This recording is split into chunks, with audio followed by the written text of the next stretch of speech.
Assalamualaikum warahmatullahi wabarakatuh. Assalamualaikum warahmatullahi wabarakatuh. Innal hamdalillah nahmaduhu wa nasta'inuhu wa nastaghfiruh wa na'udzu billahi min shururi anfusina wa sayyiati a'malina may yahdihillahu fala mudhillalah wa may yudlil fala hadiyalah. Asyhadu an la ilaha illallah wahdahu la syarikalah wa asyhadu anna Muhammadan abduhu wa rasuluh. Ya ayyuhalladzina amanu ittaqullaha haqqa tuqatih wa la tamutunna illa wa antum muslimun. Amma ba'du fa inna ahsanal kalami kalamullah wa khairal huda huda Rasulillah sallallahu alaihi wasallam wa syarrul umuri muhdatsatuha wa kullu muhdatsatin bid'ah wa kullu bid'atin dhalalah wa kullu dhalalatin finnar. Ma'asyiral muslimin, para pemirsa TV Roja dan para pendengar Radio Roja rahimani wa rahimakumullahu jami'an. Semoga Allah Subhanahu wa taala merahmati kita semua dan Allah menjaga kita di atas Islam dan sunnah. Alhamdulillah, pada kesempatan pagi ini kita dapat bersua kembali dalam program kajian yang biasa kita lakukan, dan pada kesempatan pagi ini kita akan melanjutkan pembahasan buku aktualisasi akhlak muslim. Para pemirsa dan para pendengar TV Roja dan Radio Roja yang dimuliakan Allah Subhanahu wa taala, kita akan melanjutkan pembicaraan dan poin yang lalu, yaitu kita sudah membahas tentang adab lisan, bahwa seorang mukmin yang memiliki akhlak yang mulia maka dia senantiasa menjaga tutur katanya dan menjauhkan dirinya dari akhlak-akhlak tercela berkaitan dengan lisan, seperti misalnya ghibah, kemudian namimah, suka mencela dan mengumpat, suka mencaci, dan keburukan lisan lainnya. Dan pada kesempatan pagi ini kita akan meneruskan poin berikutnya berkaitan dengan akhlak mulia terhadap sesama, ya, adalah amanah. Orang mukmin adalah orang yang senantiasa menjaga amanah. Bahkan amanah ini merupakan suatu akhlak yang sangat agung. Menjaga amanah merupakan akhlak mulia yang sangat agung. Ada banyak sekali dalil yang menyebutkan tentang keagungan amanah ini. Salah satunya Allah Subhanahu wa taala menyebutkan sifat orang mukmin sejati, yaitu dalam firman Allah Subhanahu wa taala surat Al-Mu'minun, walladzina hum liamanatihim wa ahdihim ra'un walladzina hum 'ala salawatihim yuhafizun ulaika humul warithun alladzina yarithunal firdausa hum fiha khalidun. Yang artinya, dan sungguh beruntung juga orang-orang yang memelihara amanah-amanah dan janji-janjinya, serta orang yang memelihara salatnya. Mereka itulah orang-orang yang akan mewarisi, yaitu akan mewarisi surga Firdaus dan mereka kekal di dalamnya. Jadi di sini Allah Subhanahu wa taala menyebutkan salah satu sifat orang-orang mukmin yang beruntung adalah walladzina hum liamanatihim wa ahdihim ra'un, yaitu orang-orang yang senantiasa menjaga amanah-amanah yang diembankan di pundak mereka. Dan mukmin sejati adalah sosok yang dapat dipercaya dan jauh dari sifat khianat, karena sifat khianat ini merupakan sifat orang-orang munafik. Dalam hadis Nabi SAW bersabda, ayatul munafiqi thalath, tanda-tanda orang munafik itu ada 3. Idza haddasa kadzab wa idza wa'ada akhlaf wa idza atumina khan. Jika dia berbicara, dia berdusta. Jika dia berjanji, dia ingkari, dia pungkiri. Dan jika diberi amanah, dia mengkhianatinya, dia berkhianat. Yaitu mengkhianati amanat merupakan salah satu sifat dan ciri-ciri orang-orang munafik. Sementara iman itu adalah suatu yang berkebalikan dari nifaq. Dan bukti lainnya keagungan sifat amanah ini adalah bahwa amanah dan silaturahim akan berdiri tegak di tepi kiri dan kanan sirat, yaitu jembatan yang Allah mengatakan wa in minkum illa wariduha. Tidak ada satu orang pun dari kamu melainkan pasti akan melewatinya. Kita semua akan melewati sirat. Dan sirat yang terbentang di atas neraka pada hari kiamat ini akan dilewati oleh orang-orang yang beriman. Di kanan dan di kiri sirat itu sudah menunggu dua perkara yang siap menarik siapa saja yang melanggarnya, yaitu silaturahim dan amanah. Maka sesiapa saja yang suka memutus tali silaturahim, dan siapa saja yang suka mengkhianati amanah, maka dia akan ditarik dan diseret dan terlempar jatuh ke dalam jurang neraka. Nah, itu akan terjadi ketika kita menyeberangi sirat pada hari kiamat nanti. Orang yang mengkhianati amanah, orang yang suka memutuskan tali silaturahim terancam jatuh ke dalam neraka jahanam. Adapun orang yang menunaikan amanah, orang yang suka menyambung tali silaturahim, Allah Subhanahu wa taala akan mudahkan baginya jalan untuk menyeberangi sirat. Nabi SAW mengatakan bahwa al-amanatu was-silaturrahim akan diutus untuk berdiri di tepi kanan dan di kiri sirat. Lalu golongan pertama di antara kamu akan melintasinya secepat kilat. Jadi ini menunjukkan bahwa nasib manusia menyeberangi sirat ini bermacam-macam. Ada yang secepat kilat, ada yang seperti mengendarai kuda, ada yang seperti mengendarai onta, ada yang berlari, berjalan, ada yang merangkak. Abu Hurairah radhiyallahu anhu yang meriwayatkan hadis ini pun bertanya kepada Nabi sallallahu alaihi wasallam, "Wahai Rasulullah, bagaimanakah kecepatan sesuatu yang melintas seperti kilat?" Maka Nabi sallallahu alaihi wasallam menjawab, "Tidakkah kamu memperhatikan bagaimana cahaya kilat datang dan pergi dalam sekejap?" Kalau kita melihat kilat menyambar di udara ataupun di langit, itu datang sekejap kemudian hilang juga dalam sekejap. Maka seperti itulah kecepatannya. Kemudian golongan selanjutnya akan berjalan secepat tiupan angin, kata Nabi SAW. Dan golongan selanjutnya akan berjalan secepat terbangnya burung. Kecepatan perjalanan tiap golongan berbanding dengan amalan-amalan mereka, yaitu sesuai dengan amalan-amalan mereka di dunia. Jadi amal-amal manusia di dunia itu merupakan gambaran bagaimana dia akan menjalani alam akhirat, bagaimana dia akan menjalani alam akhirat, bagaimana dia akan menjalani sirat, bagaimana perjalanannya nantinya di alam akhirat. Jadi kecepatan perjalanan seseorang untuk meraih surga atau menuju surga di akhirat nanti itu berbanding dengan amalan-amalan mereka, dengan keadaan mereka selama di dunia. Adapun aku, Nabi kalian, akan berdiri di atas sirat seraya berdoa. Nabi akan menyertai umatnya dan berdoa untuk umatnya. Allahumma sallim, ya Rabbi, selamatkan, yaitu umat beliau. Ini menunjukkan bagaimana kasih sayang Nabi terhadap umatnya.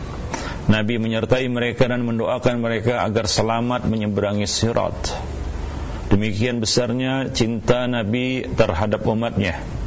Maka sungguh sangat merugi dan celaka umat beliau yang tidak menyintai nabinya. Bagaimana cintanya Nabi kepada kita, sungguh kita tidak dapat membalasnya setimpal dengan apa yang telah beliau berikan. Maka kewajiban kita adalah menyintai beliau, cinta kepada sunnah-sunnah beliau. Dalam bentuk apa cinta kita itu kita buktikan kepada Nabi SAW, yaitu dengan menaatinya terhadap apa yang diperintahkannya, menjauhi apa yang dibenci dan dilarangnya, dan membenarkan apa-apa yang beliau kabarkan, apa-apa yang beliau sampaikan. Nah, itulah bukti cinta seorang hamba kepada nabinya. Semakin lama amalan-amalan setiap hamba semakin melemah, hingga seseorang yang hanya bisa menyeberanginya dengan merangkak, sementara di kedua tepi sirat bergantungan banyak besi-besi pengait yang akan mengait siapa saja yang diperintahkan. sebagian manusia selamat, sebagian yang lainnya terlempar ke dalam neraka. Demikian kata Nabi SAW. Maka Abu Hurairah pun berkata, demi Allah yang jiwaku berada dalam genggamannya, walladzi nafsi biyadih, jarak untuk sampai ke dasar neraka jahanam adalah sejauh perjalanan 70 tahun. Nah, ini dijelaskan dalam hadis yang lain bahwa pernah Nabi dan para sahabat mendengar suara dentuman. Kemudian Nabi bertanya kepada para sahabat, tahukah kalian suara apakah itu? Maka mereka menjawab, Allah dan Rasulnya yang lebih mengetahui. Nabi mengatakan itulah suara batu yang dijatuhkan ke dalam jurang neraka. Ya, 70 tahun yang lalu dan baru sampai ke dasarnya sekarang. Jadi demikian dalamnya jurang neraka ini, yaitu selama perjalanan 70 tahun. Ya, 70 tahun, begitu dalamnya jurang neraka itu. Maka siapa yang jatuh ke dalamnya, ya tidak akan bisa dia keluar darinya, kecuali Allah Subhanahu wa taala berkehendak untuk mengeluarkannya dari api neraka karena keimanan yang masih ada di dalam hatinya. Nah, itulah perjalanan seorang hamba di akhirat nanti. Dan di tepi kanan dan kiri sirat itu telah menunggu dua perkara yang pasti akan dijalani oleh manusia, yaitu silaturahim dan amanah. Ini dua perkara yang tidak bisa dielakkan oleh siapa saja, pasti akan memiliki dua perkara ini dan menghadapi dua perkara ini. Silaturahim, ya, karena setiap orang yang lahir ke dunia pasti melalui ayah dan ibunya. Pasti dia punya karib kerabat dan keluarga, punya famili. Ya, punya ayah dan ibu, punya saudara-saudara mungkin. Nah, tentunya dia punya kewajiban untuk menyambung tali silaturahim dengan keluarga-keluarganya ini, dengan ayah ibunya, dengan saudara-saudaranya, kakak dan adiknya, dengan paman-pamannya, mungkin dengan bibi-bibinya, dan siapa saja orang-orang yang tersambung dengannya melalui kedua orang tuanya. Maka Allah Subhanahu wa taala memerintahkan kita dan Nabi juga memerintahkan kita untuk menyambung tali silaturahim dan melarang untuk memutusnya. Ya, dilarang untuk memutuskan tali silaturahim. Nah, di samping tali silaturahim, ya, di kanan sirat itu juga sudah menunggu amanah. Karena tidak ada yang bisa lepas dari amanah, dan hidup ini adalah amanah. Hidup ini adalah amanah, amanah dari Allah Subhanahu wa taala. Allah telah memberikan kepada kita kehidupan. Dan Allah menghadirkan kita ke muka bumi ini bukan tanpa tujuan. Ya, Allah berkehendak sesuatu atas kita yang Allah ungkapkan itu di dalam kitabnya, wa ma khalaqtul jinna wal insa illa liya'budun. Tidaklah aku ciptakan jin dan manusia melainkan untuk beribadah kepadaku semata. Jadi kita punya amanah untuk ibadah kepada Allah Subhanahu wa taala. Umur yang Allah berikan ini juga amanah. Kesehatan yang Allah berikan kepada kita adalah amanah. Harta yang Allah titipkan kepada kita adalah amanah. Anak-anak yang Allah karuniakan kepada kita adalah amanah. Ya, setiap nafas yang kita tarik dan kita hembuskan adalah amanah. Kekuatan yang Allah berikan kepada kita adalah amanah. Bahkan diri kita dari ujung rambut sampai ujung kaki ini adalah amanah dari Allah Subhanahu wa taala. Allah menghendaki sesuatu yang sangat agung dari semua nikmat yang Allah amanahkan kepada kita. Dan amanah yang terbesar yang dipikul oleh seorang insan adalah amanah tauhid. Karena ini adalah perkara yang Allah minta persaksian dari mereka semenjak mereka masih berada di tulang sulbi Adam. Allah mengeluarkan mereka semua dan meminta persaksian, yaitu persaksian tauhid, alastu birabbikum, dan kita semua sama-sama menyatakan bala syahidna, benar kami bersaksi bahwa tidak ada ilah yang berhak disembah selain Engkau ya Allah. Jadi kita punya amanah tauhid. Ya, ketika kita lahir ke dunia, kita lahir di atas fitrah. Kullu mauludin yuladu alal fitrah. Setiap bayi lahir di atas fitrah, yaitu fitrah tauhid. Ini adalah amanah, ya, bagi kedua orang tua agar menjaga segel tauhid ini jangan sampai rusak dan koyak sampai anak ini bertemu dengan Allah Subhanahu wa taala, dan itu adalah amanah. Ya, jadi ketika kita mendapatkan anugerah yaitu seorang anak, maka ingatlah, sadarilah bahwa kita sedang mengemban amanah yang besar dan agung, yang mana ini bisa menjadi satu sebab kemuliaan dan terangkatnya derajat kita nanti di akhirat, ya, dan juga bisa menjadi sebab, ya, kita terjerumus, jatuh tersungkur ke dalam jurang neraka apabila kita menyia-nyiakan amanah tersebut. Jadi hidup ini tidak bisa lepas dari amanah. Ya, minimal kita adalah pemegang amanah terhadap diri kita. Allah yang menciptakan kita menghendaki sesuatu atas kita. Tidaklah manusia diciptakan sia-sia begitu saja, dibiarkan begitu saja. Allah Subhanahu wa ta'ala akan memintai pertanggungjawaban atas setiap detil nikmat yang Allah berikan kepada kita.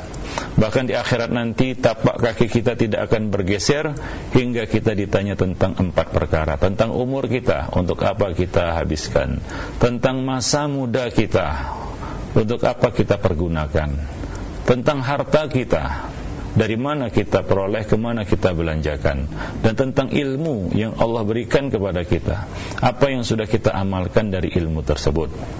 Jadi semua itu adalah amanah yang terbeban di atas pundak kita. Jadi hidup ini enggak bisa lepas dari amanah. Maka amanah ini akan mengintai siapa saja di samping sirat. Ya, dia akan membidik siapa saja yang mengabaikan dan melalaikan amanah, dan akan menyeretnya, mengaitnya dan menyeretnya, melemparkannya ke dalam api neraka. Maka seorang mukmin adalah orang yang selalu menjaga amanah, selalu memelihara amanah.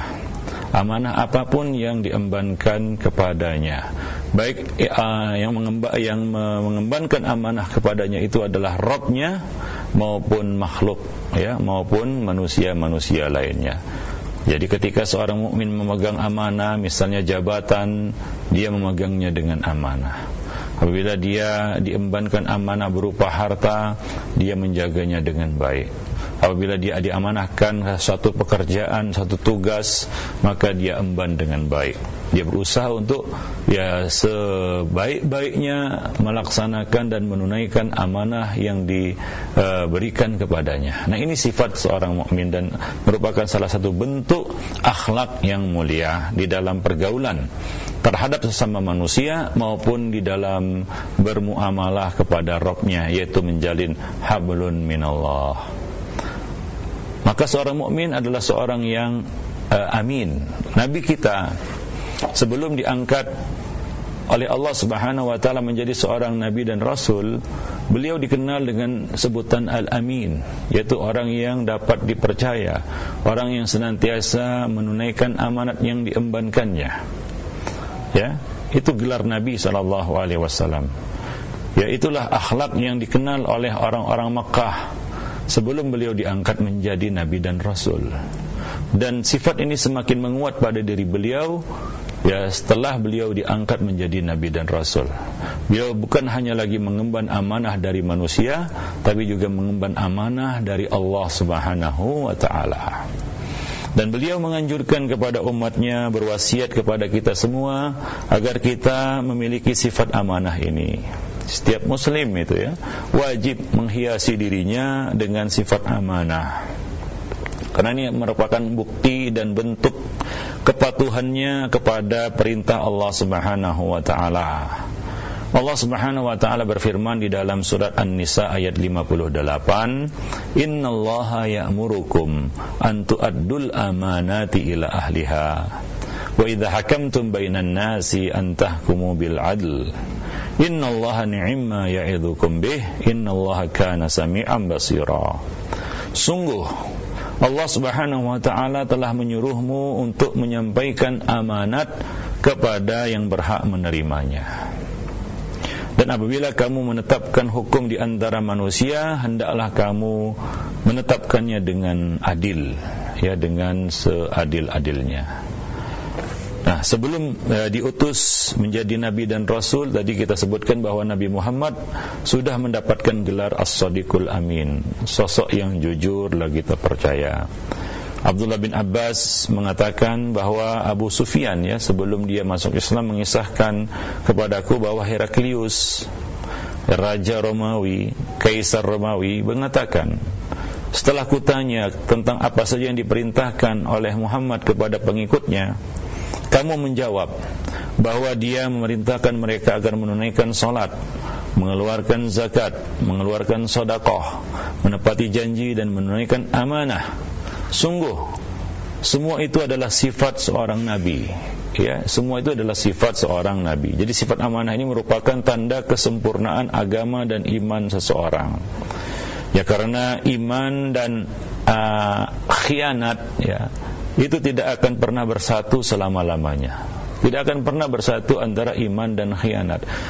Dan iman itu selalu menyertai amanah. Iman dan amanah itu adalah sesuatu yang selalu ada bersamaan. Adapun iman dan khianat itu ibarat air dengan minyak yang tidak akan dapat bersatu. Rasulullah SAW mengatakan dalam sebuah hadis, la imana liman la amanatalah.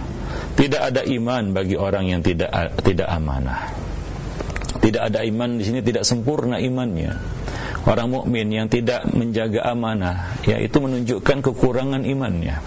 Memang masalah akhlak ini adalah masalah yang sangat pelik dalam kehidupan seseorang. Mungkin orang dapat hidayah kepada kebenaran, berubahlah akidahnya, berubahlah ibadahnya dari yang bid'ah menjadi sunnah.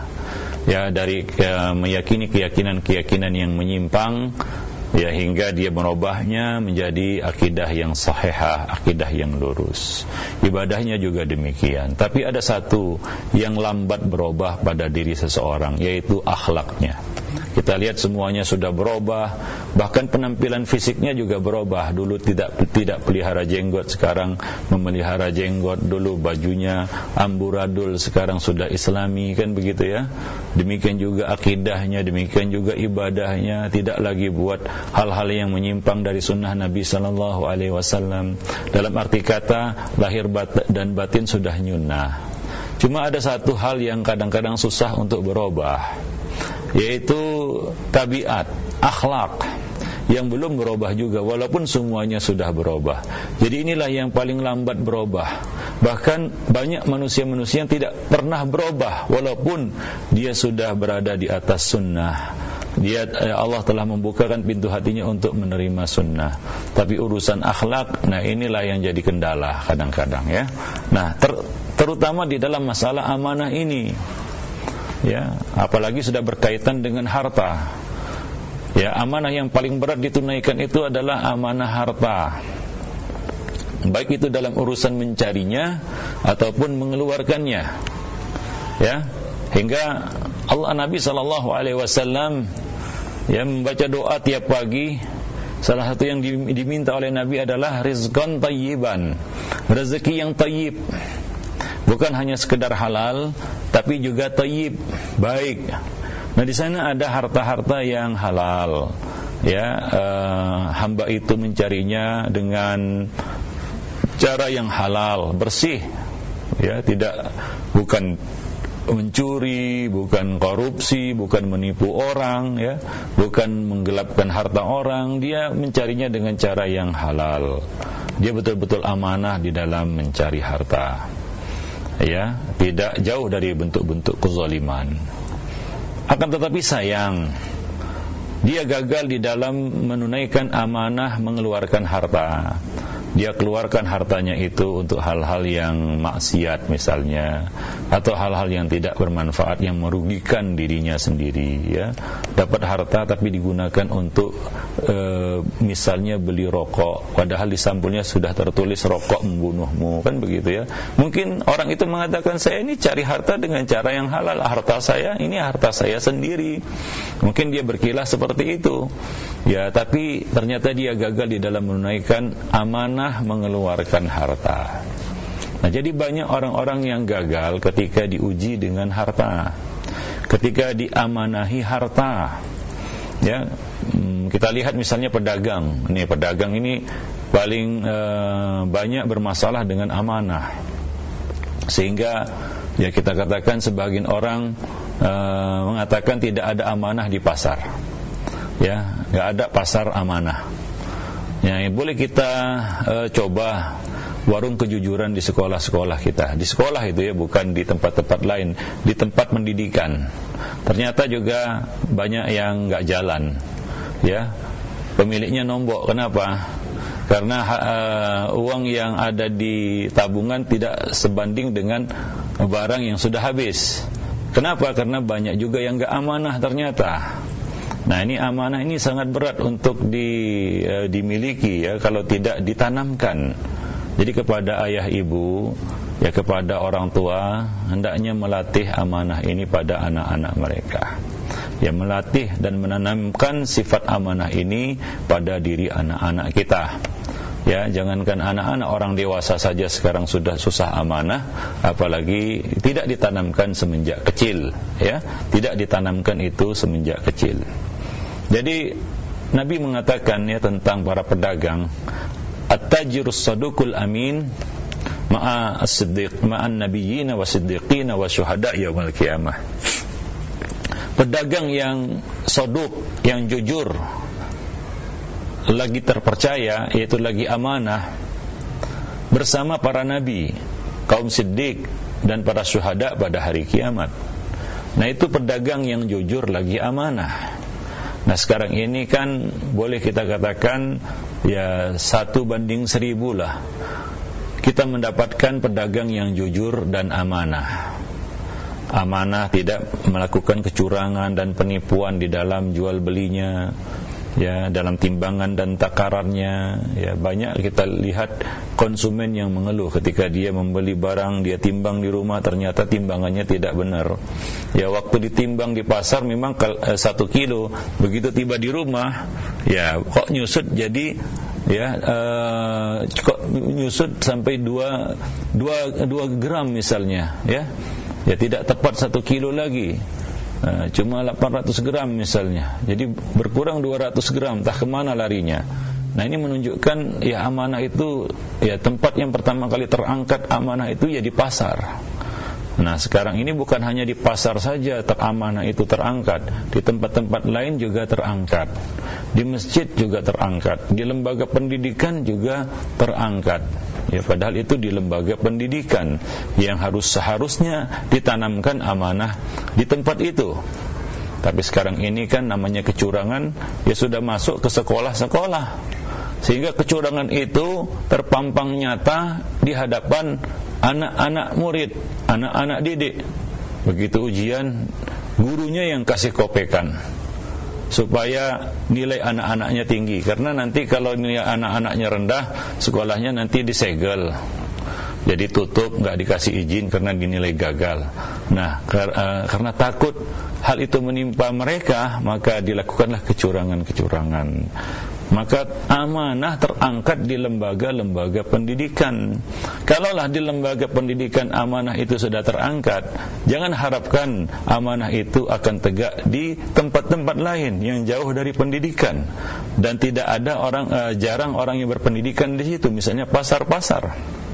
Ya, jadi kaum muslimin seharusnya mereka adalah kaum yang memiliki keistimewaan, karena mereka memiliki amanah ini nggak perlu belajar di sekolah. Sifat ini ditanamkan pada diri mereka semenjak kecil, seiring dengan apa? Dengan ibadah-ibadah yang dilatihkan kepada mereka. Salat misalnya. Salat itu kan salah satu fungsinya adalah tanha anil fahsya'i wal munkar, mencegah pelakunya dari keji, dari perbuatan keji dan mungkar. Ada ibadah bersama, yaitu puasa bulan Ramadan, yang mana tujuannya adalah membentuk seorang muslim menjadi seorang insan yang bertakwa, la'allakum tattaqun. Dan beberapa rangkaian-rangkaian ibadah yang sudah dibiasakan sejak kecil seharusnya itu membentuk ya seorang mukmin atau seorang muslim menjadi seorang yang amanah, tumbuh menjadi seorang yang amanah. Tapi karena ya kita katakan nilai-nilai agama itu sudah mulai kendur di tengah-tengah masyarakat, akhirnya ya amanah itu menjadi barang langka. Apa yang menjadi semboyan sekarang ini? Siapa yang jujur terbujur. Di kantor-kantor misalnya ya, kalau ada pegawai yang jujur itu diejek ataupun direndahkan, ya bahkan disindir. Ya, karena kalau terlalu jujur, terbujur, gak bagus nasibnya, gak naik golongannya. Nah, jadi harus curang kalau ingin sukses. Nah, ini adalah gambaran, ini adalah suatu, kita katakan ya, perkara yang secara tidak disadari berkembang di tengah-tengah masyarakat. Nah, itu di kantor-kantor, di lembaga-lembaga yang seharusnya ya mereka mempertontonkan akhlak yang mulia, menunjukkan dan memberikan teladan akhlak yang mulia. Tapi ternyata itu tidak kita temukan, sehingga yang namanya riswah, suap menyuap, sogok menyogok, ya, pungli dan lain sebagainya sudah biasa. Padahal itu kan semuanya melanggar amanah. Nah, demikian. Jadi seorang mukmin adalah orang yang menjaga amanah, karena Nabi mengatakan tidak ada iman. Artinya tidak sempurna iman bagi orang yang tidak menjaga amanah. Oleh karena itu Rasulullah SAW mewanti-wanti umatnya agar bersifat amanah dalam segala perkara. Ya, tugas yang dia emban, tanggung jawab yang dia pikul, apapun yang dihadapinya dengan siapapun dia berhadapan, dia menjaga amanah. Karena Nabi SAW ya saking ingin agar umatnya ini menjadi umat yang mengemban sifat amanah, beliau menjamin surga ya bagi siapa saja yang menjalankan amanah dengan baik. Jaminannya surga.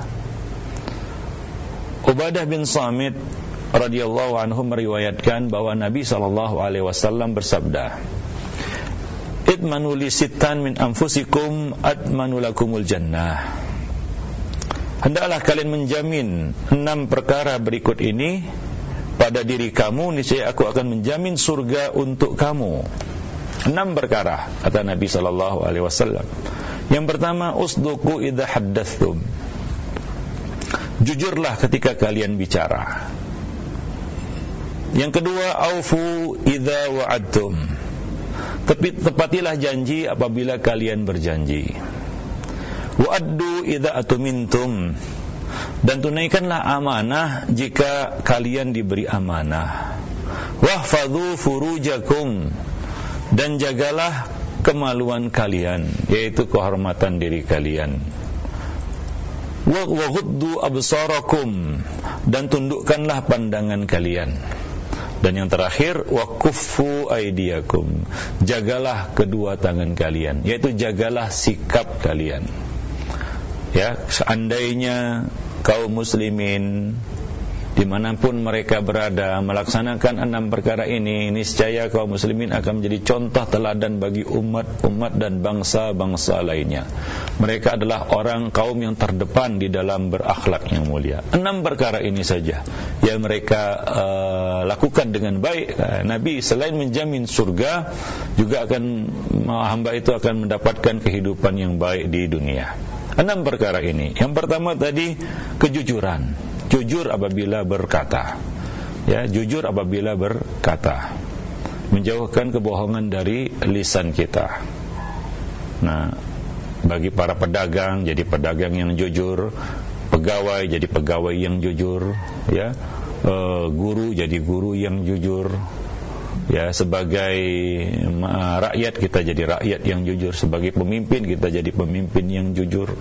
Nah, kalau kejujuran ini menjadi suatu trademark pada satu masyarakat, suatu yang merata di tengah-tengah mereka, maka kebaikan pun akan menaungi mereka. Ya, Allah Subhanahu wa taala akan menurunkan kebaikan bagi mereka semua. Karena segala sesuatu itu tegak dengan kejujuran dan di atas kejujuran. Kalau pondasinya adalah kebohongan, maka bangunan itu akan segera runtuh, ya, akan segera hancur. Yang kedua adalah menepati janji apabila berjanji. Nah, ini juga masalah besar ini di tengah-tengah kita. Masalah janji menjanji, ya, ngobrol janji, ansor, angin sorga. Artinya apa? Ya, mengumbar janji tapi tidak dipenuhi. Pemimpin yang mengumbar janji tanpa memenuhinya. Demikian juga orang-orang yang berkedudukan memberikan janji tapi tidak kunjung dipenuhi. Nah, ini merupakan salah satu hal yang dapat meruntuhkan satu masyarakat, janji-janji yang tidak ditepati. Ya, di dalam istilah masyarakat kita ada yang disebut dengan istilah jam karet. Nah, ini memang penyakit kita ini, ya, penyakit masyarakat kita ini, yaitu masih sering berlakunya jam karet. Nah, misalnya ada pertemuan meeting ya jam 8 ya. Nah, di atas jam 8 baru kumpul. Nah, ini kan rugi, pemborosan waktu sebenarnya. Nah, kita kadang-kadang kurang mensyukuri waktu.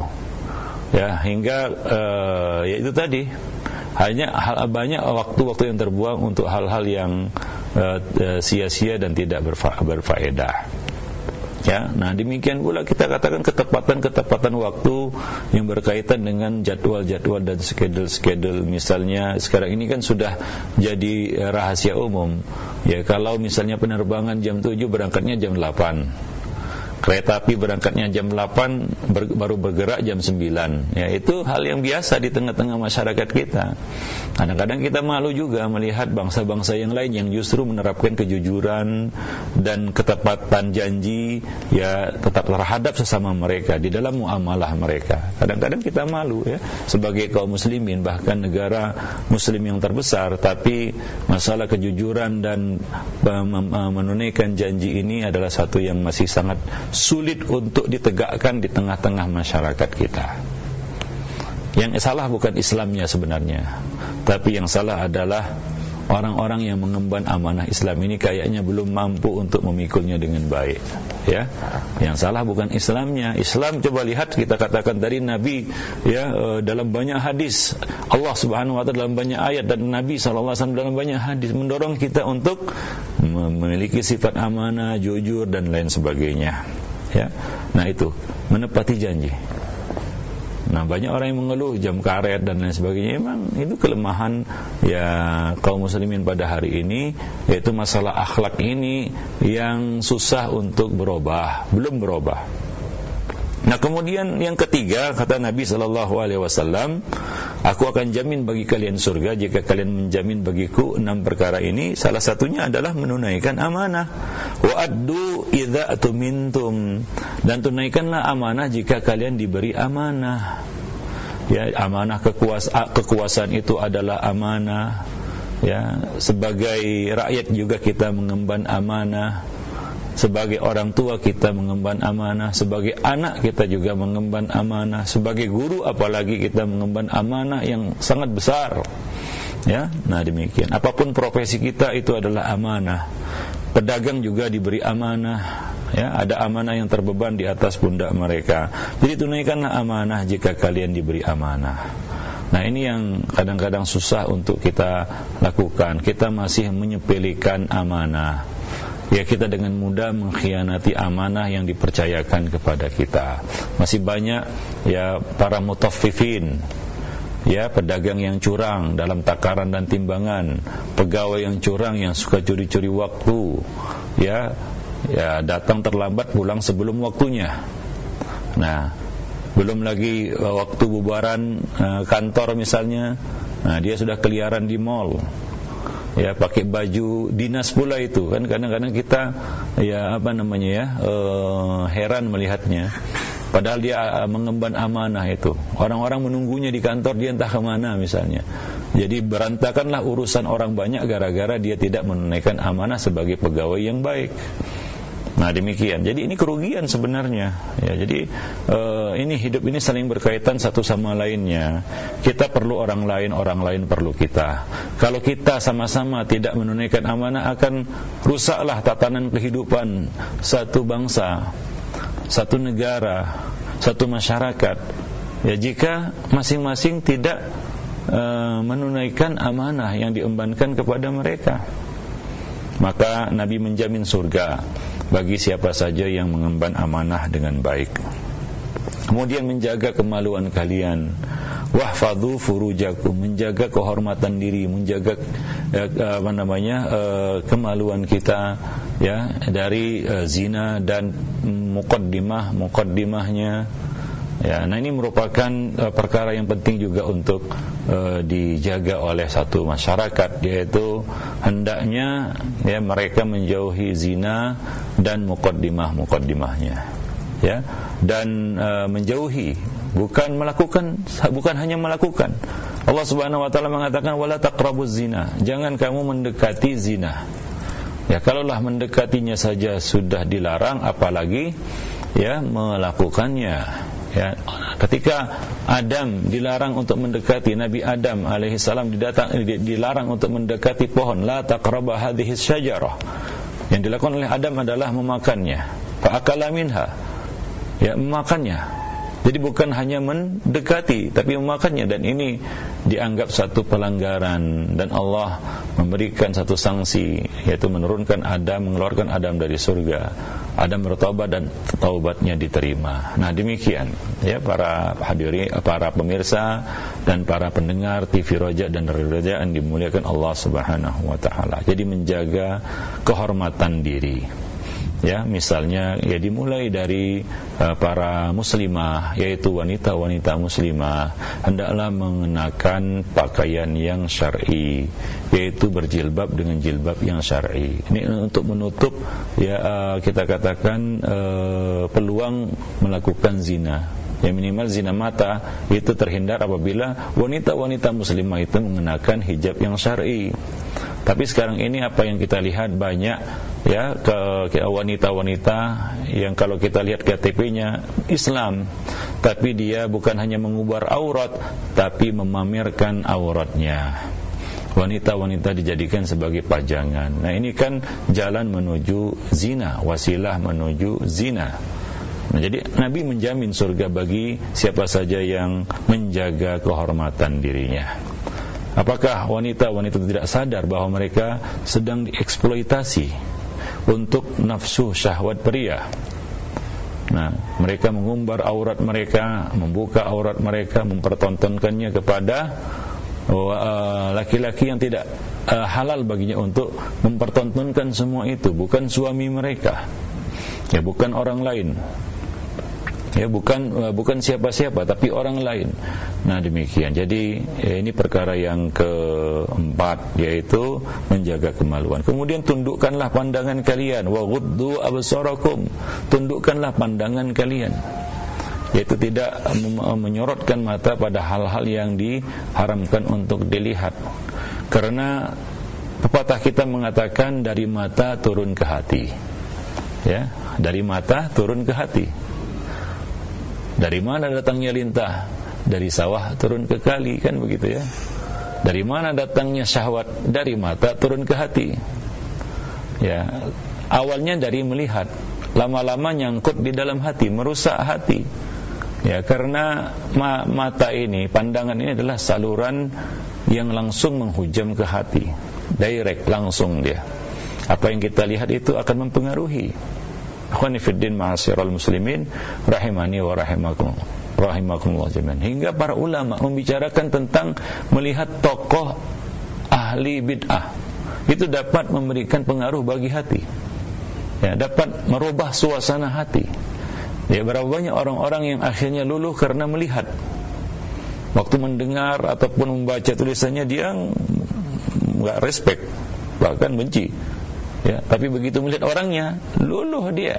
Maka di dalam buku-buku akidah nanti akan kita bicarakan juga di dalam syarah usul di dalam Asy-Syarh wal Ibanah ala usul sunnah wad diyanah tulisan Ibnu Battal Al-Akbari tentang ya larangan ataupun perintah untuk menjauhi pandangan kita dari melihat tokoh ahli bid'ah, karena itu memberikan pengaruh bagi suasana hati kita. Jadi menjaga pandangan ini. Ya, boleh kita katakan bahwa ya menundukkan pandangan itu bukan hanya perkara-perkara yang maksiat, misalnya apa ya wanita yang mengumbar aurat, bukan hanya itu. Para pemirsa dan para pendengar Radio Roja dan TV Roja yang berbahagia, tapi hal-hal yang bid'ah juga itu kalau perlu janganlah kita penasaran, saya mau lihat, nanti terpengaruh. Karena manusia itu mudah terpengaruh dari apa yang dilihatnya. Nah, dari penglihatan itu akhirnya dia berubah pikiran. Ternyata dia lihat misalnya seorang ahli bid'ah dengan penampilan yang memikat hatinya dari penampilannya. Kadang-kadang seperti itu kan, dengan sorbannya, dengan jubah putihnya, dengan penampilan yang memang seolah-olah adalah wali Allah Subhanahu wa taala, dia terpengaruh. Akhirnya hatinya pun berbelok, minimal pandangannya tidak lagi setajam dahulu. Ya, minimal kebenciannya sudah, ya kita katakan luntur. Ya, nah ini sangat berbahaya. Jadi pandangan mata itu mesti dijaga. Maka menundukkan pandangan itu bukan hanya melihat perkara-perkara maksiat. Bukan hanya itu, mungkin sebagian orang mengidentikannya dengan itu, tapi juga melihat bid'ah, dan ahli bid'ah juga bisa memberikan pengaruh yang buruk terhadap hati kita. Nah, itu akan kita bahas nanti sebagaimana yang kita sebutkan di dalam buku Asy-Syarh wal Ibanah. Ada penukilan-penukilan dari para salaf ya tentang menjaga pandangan dari melihat bid'ah dan para tokoh-tokohnya. Wallahu a'lam bishawab. Nah, kemudian yang terakhir, wa kufu aydiyakum, jagalah kedua tangan kalian. Nah, ini secara umum atau secara global telah Nabi sebutkan di dalam sebuah hadis, al-muslim man salimal muslimuna min lisanihi wa yadihi. Seorang muslim yang sejati adalah muslim yang selamat orang lain dari kejahatan tangan dan lisannya. Wa kufu aydiyakum, ya tahanlah kedua tangan kalian, yaitu hati-hatilah kalian di dalam bertindak, di dalam bersikap, berperilaku. Orang itu harus bisa menempatkan dirinya. Kepada siapa dia berhadapan? Kepada orang yang lebih tua dia harus hormat. Kepada orang yang sebaya dia harus menghargai. Kepada orang yang lebih muda dia harus menyayangi. Nah, orang yang beruntung adalah orang yang dapat menempatkan dirinya dengan baik di tengah-tengah manusia, hingga dia dapat bersikap dengan baik. Kadang-kadang kita ini karena kita tidak tahu diri, tidak bisa menempatkan diri kepada orang yang lebih tua, ya kita suka istilahnya selonong boy, yaitu bersikap seenaknya, ya, sembrono, ya, seolah-olah itu adalah orang yang sebaya dengan kita. Kalaupun sebaya tidak pantas untuk diperlakukan seperti itu. Nah, ini kepada orang yang lebih tua. Nah, ini tidak menjaga sikap. Jagalah kedua tangan kalian, kata Nabi SAW. Nah, ini penting di dalam menjaga ya hablun minan nas kita. Ya, jagalah sikap kita, misalnya kepada orang yang paling berhak untuk mendapatkan akhlak yang baik dari kita, yaitu kedua orang tua kita, saudara-saudara kita, sahabat-sahabat kita, tetangga kita, ya, dan segenap kaum muslimin, dan bahkan segenap umat manusia. Ya, maka seorang mukmin itu menjaga dirinya, ya, tangannya dan perkataannya dari menyakiti dan merugikan orang lain. Jangan suka usil dan jahil. Termasuk di sini adalah merusak fasilitas umum. Nah, ini kita malu sebenarnya di negeri yang mayoritas muslim. Tapi yang namanya fasilitas umum itu tidak ada yang awet. Baik itu tempat sampah, telepon umum, atau rambu-rambu bahkan. Ya, ada rambu kadang-kadang hilang. Ya, rambu itu hilang, entah diambil siapa. Nah, demikian. Nah, ini menunjukkan kita kadang-kadang suka jahil. Bahkan terhadap fasilitas umum yang itu juga untuk kepentingan bersama, banyak manusia yang suka jahil. Ya. Nah, ini termasuk hal yang perlu kita jaga. Jadi seharusnya ya, di negeri yang mayoritas penduduknya adalah muslim, seharusnya ya fasilitas umum itu terjaga. Nah, kita lihat terminal bagaimana kondisinya, ya, bus-bus umum bagaimana kondisinya, ada yang dilempari pecahan begitu ya, kereta api lewat dilempar. Nah, itu kan menunjukkan kita banyak di antara kita ini masih suka jahil. Nah, tidak menjaga kedua tangan kita dari merugikan orang lain, bahkan dari membahayakan orang lain. Nah, malu kita kalau ternyata orang-orang non-muslim mengamalkan Islam di negara-negara mereka. Ya, di negara-negara yang notabene itu penduduknya ya non-muslim, ya mereka kita lihat fasilitas umum itu terjaga awet dia. Ya, telepon umum masih ada pada tempatnya, bahkan kinclong. Ya, di satu negeri itu disediakan sepeda-sepeda sewaan. Ya, dengan memasukkan koin kita bisa pakai sepeda itu keliling kota. Nah, itu sepeda diletakkan di mana saja kalau sudah selesai, nggak hilang dia.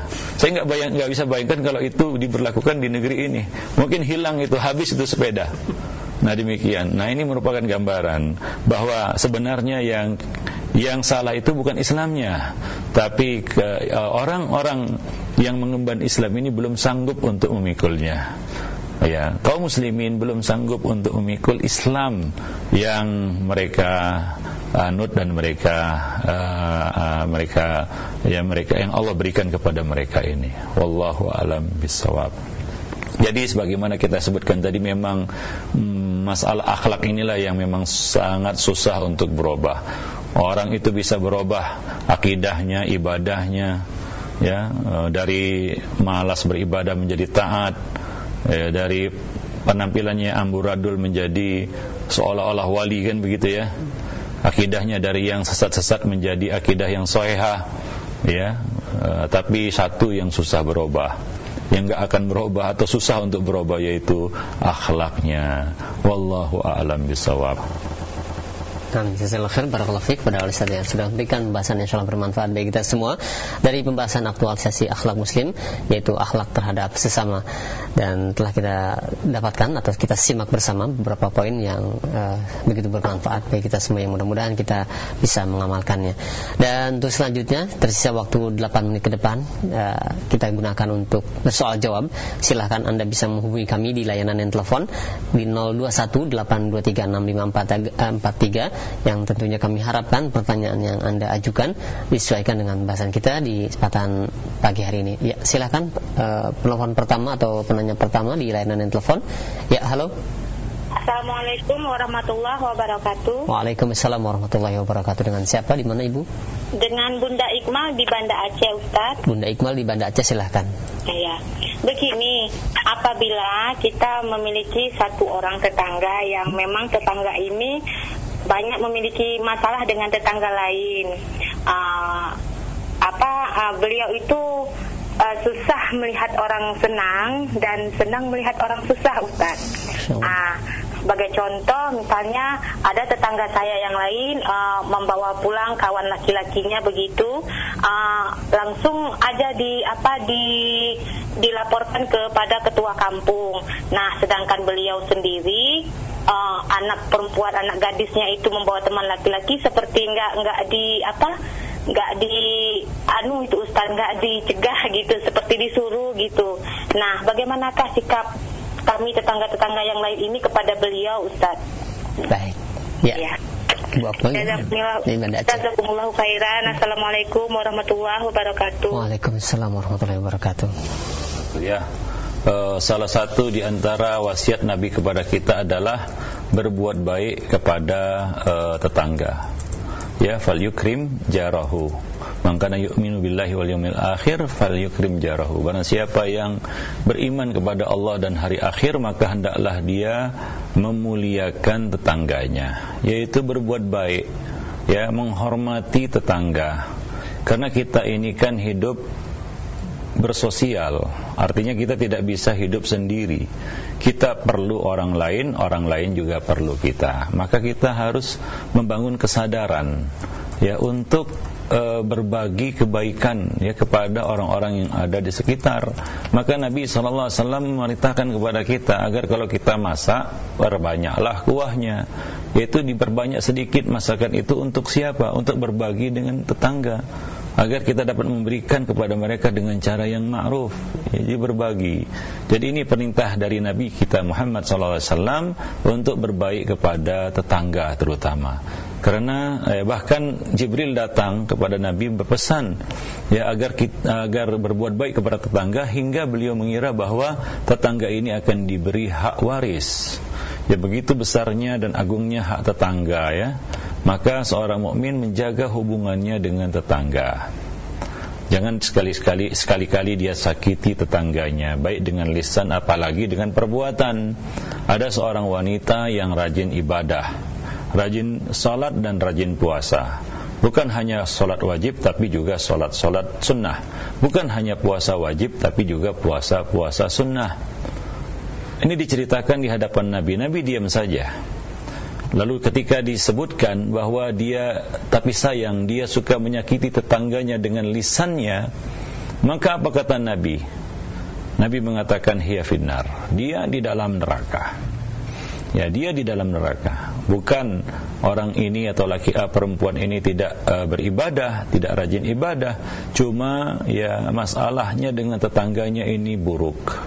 Ya, dia muamalahnya, sikapnya kepada tetangganya buruk. Maka ini pesan Nabi sallallahu alaihi wasallam agar kita berbuat baik kepada tetangga kita. Nah, kalau kita punya tetangga yang buruk, maka kewajiban kita adalah memberikan nasihat.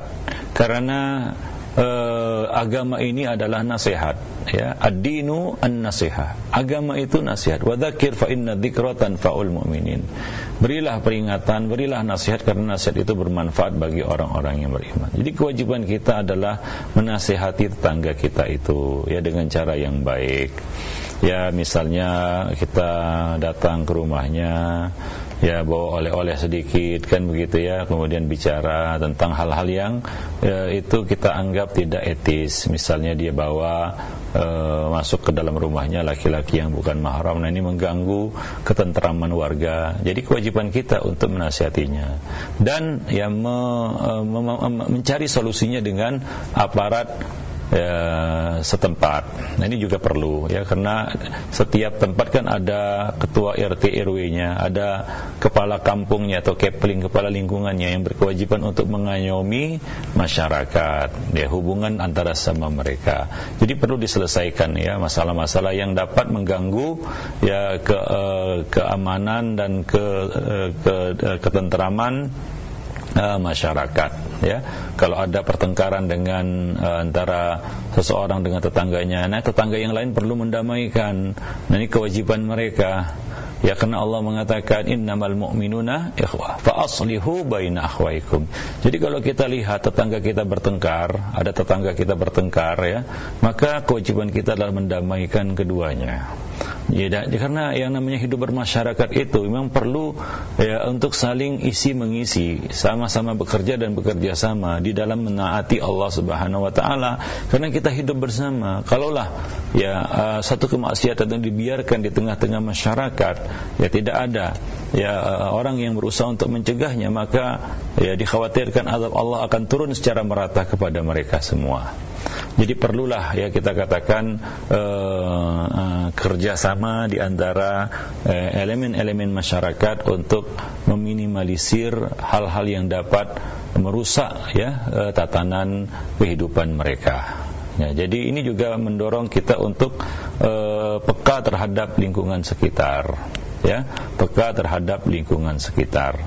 Bahwa kita tidak bisa hidup sendiri, kita perlu tetangga-tetangga kita, dan tetangga kita pun perlu diri kita. Maka ini perlu kita menjaga hubungan yang baik terhadap tetangga-tetangga kita. Wallahu a'lam bishawab. Dalam kasus ini tentunya ini perlu dibicarakan dengan aparat setempat, ya, bagaimana dicarikan solusinya tanpa membuat malu tetangga kita itu, ya. Nah, tapi juga ada kadang-kadang kondisi di mana perlu diberi sanksi, ya, misalnya itu sangat meresahkan masyarakat, ya, misalnya membawa suatu aliran yang menyimpang dari Islam, jelas-jelas menyimpang, ya, dan itu meresahkan, ya, membuat satu ritual yang menyimpang dari Islam dan itu diatasnamakan Islam. Ini perlu dilaporkan kepada kepala lingkungan setempat, ya, supaya dapat dicegah dan dapat dibersihkan dari hal-hal yang buruk, ya. Nah, demikian. Wallahu a'lam bishawab. Sampai-sampai dalam satu hadis Nabi pernah mendapat keluhan dari seseorang yang selalu diganggu oleh tetangganya. Kemudian Nabi SAW mengatakan, keluarkanlah perabotan-perabotanmu di depan rumahmu.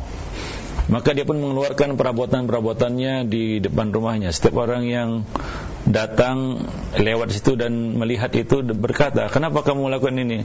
Aku suka diganggu sama tetanggaku. Maka orang-orang pun mencelanya dan mendoakan keburukan atas tetangga itu. Nah, demikian, ya. Nah, sampai seperti itu, ya. Jadi ini merupakan suatu pelajaran bagi kita semua. Hendaknya kita senantiasa menjaga hubungan ya dengan sesama tetangga kita.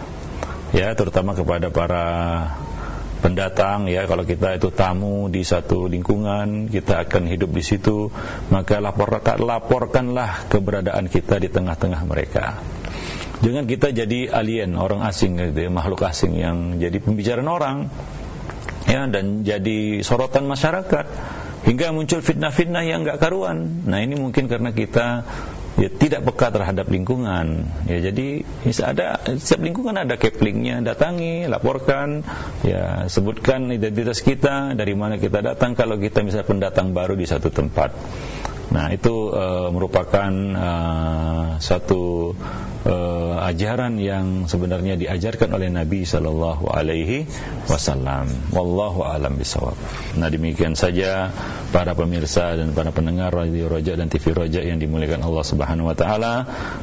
Insyaallah pada kesempatan yang lainnya kita akan melanjutkan pembicaraan kita masih berkaitan dengan amanah ini. Wallahu a'lam bishawab. Wabillahi taufik wal hidayah. Wassalamualaikum warahmatullahi wabarakatuh.